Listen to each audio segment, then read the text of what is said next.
KCMO's Back to Blue Tour stop number 10 is live from North Kansas City. Here's Pete Mundo.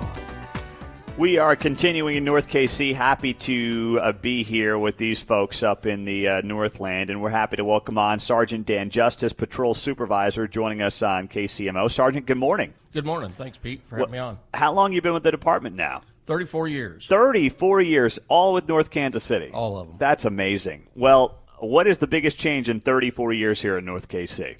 34 years, it's changed a lot. When I started, it was a bedroom community. A lot of elderly people owned all these houses down here. Once the sun went down, everything kind of closed up. Wasn't any traffic, wasn't any businesses open. And then now, 25 years ago, the casino came in. The bar scene popped up, 3 o'clock licenses, so traffic started flowing pretty much throughout the night, and so a lot of uptick in traffic. Mm-hmm. So when you think about that growth over 25 years, has the population also changed where it was, as you noted, more elderly people owning generational homes to now younger people, more transient folks as well coming into town, and how does that impact your job day to day? Yes, there's a lot of houses. We have a large number of rental properties, so you don't see the same people day in, day out. You used to be able to drive down the road. You knew half the residents down here.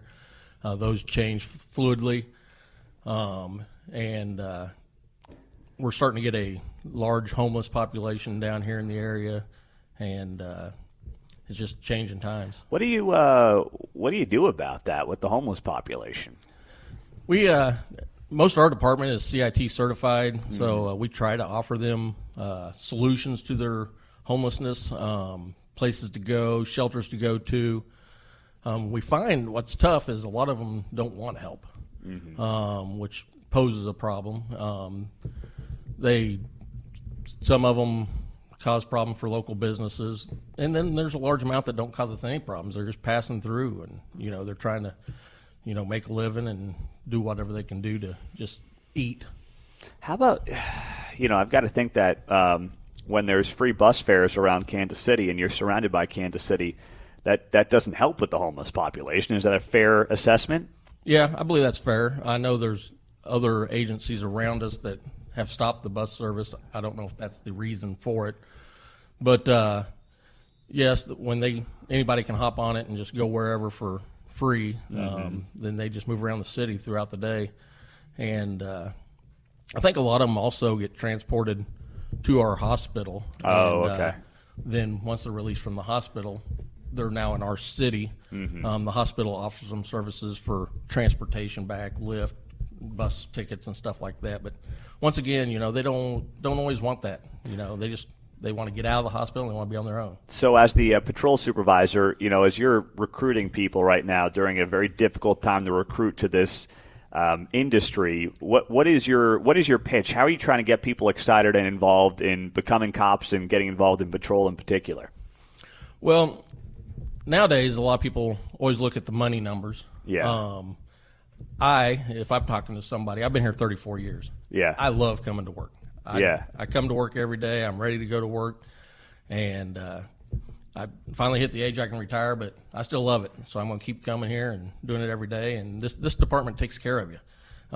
We always have new cars. We got new equipment. You go to Kansas City, you got to buy, like if you want a patrol rifle in your car or whatnot.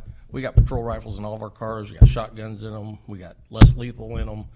So, this department here really takes care of you. I try to let people know that, if you want to do a whole lot of things like homicide and TAC and all that stuff, then you probably want to go to the big city. We do all the same stuff Kansas City does. We just don't do it as often. Yeah, which, let's be honest, it's better that way. I agree.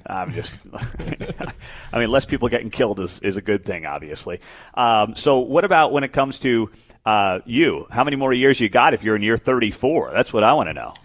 Well, if my wife's listening, I was originally on a 5-year plan. We just got a new police contract, so I'm trying to lower that to about a 3-year plan. Oh, okay. But, insurance is a big deal. Yeah. So we got my wife's self-employed, so we got to figure out the insurance situation before I leave. So 3 to 5. That happens a lot on this show where people say, can I be honest? Because what if my spouse is listening? And I just say, don't worry, no one else is listening. I doubt she's listening. You can be totally honest. Just two guys having a conversation here. That's great, though. So what would you say has been the biggest growth in this department during your 34 years? In terms of how things have changed, new focuses, new things that you guys have tried to put at the forefront over 3.5 decades? Well, basically when I started, community-oriented policing wasn't even a thing. Yeah. You went out, you stopped cars, you answered calls for service, and nowadays it's a big push on crisis intervention teams and community policing, and so those are all good things that help, and you get out there and get to know the community. But like I said, that's the big thing. But how do you do that? How do you get to know the community when you said there's a lot of turnover in the rental markets around North Kansas City? It's more of a transient population. What do you need to do to really get that trust of the community, which you have in North Kansas City, it seems like? But how do you do that at a time when there's more turnover in the community? It's just proactive patrol. I like to hit the avenues all the time. If somebody's on their front porch or waving, maybe stop and talk to them. Do people get a little freaked out when the cop walks up to talk to them? Not really. Just for like a second? There's got to be a second before they let their guard down. Come on, you got a big scary suit on there. Yeah, you got the whole vest on, the whole thing. Yeah, true. It depends on their background. Like I said, we do, even though a lot of them have moved on from here, but we still do have quite a few people my age and above that, still like to see us out there and chit-chat and have a good time. How do you impart that to the younger generation that, let's be honest, and I say this as a millennial Gen Zs, more and more is through a phone. People don't interact. They don't want to talk on the phone. They want to text everything. How do you say to the younger guys and gals, hey, it's good for you to actually have human interactions with these citizens, and it's good for our community, it's good for the trust, it's good for the department? How do you impart that onto them? Well, on day shift, it's a little bit easier because we have like a lot of block parties and stuff down here in Northtown, and then there's always the big groups in the parks and stuff. And so my guys will show up at all the block parties and stuff like that and introduce themselves and visit with the citizens and get to know them that way. Boy, you're asking a lot out of these guys. Got to be cops, and they got to be politicians, slapping backs, kissing babies, the whole thing. That's a big job. Got to have those car start numbers up too. Yeah. Hey, got to keep the big man happy. Yeah, that's right.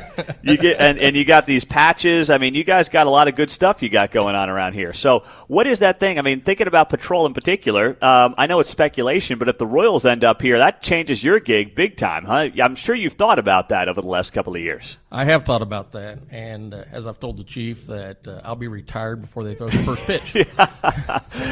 That is true. You said it's a 5-year plan at most, and at the earliest, they would probably be here in 5 years. But that does change the lay of the land. So as this area and North Kansas City keeps growing, what's the thing that changes about your job as the growth continues to happen up here in the Northland in general, but also in North KC? Yeah, even without the stadium, in the last several years, we've just had a large influx of apartments come in. Down off Diamond Parkway, they've built 2 new apartment complexes. Over off Swift, we've built a couple new complexes. Down by 18th and Swift, we got the Oxbow. So we've got an influx of more renters coming and going, a lot more residents in those places. And our call load is going up with, larceny break-ins and stuff of cars and stuff. So I think sooner or later you're going to have to visit the thought of maybe get more officers, which then poses a problem. We can't get full staff right now. Yeah. So we're hoping the new contract will help us do that and get some more people interested here, because I think sooner or later that we're going to have to increase our manpower.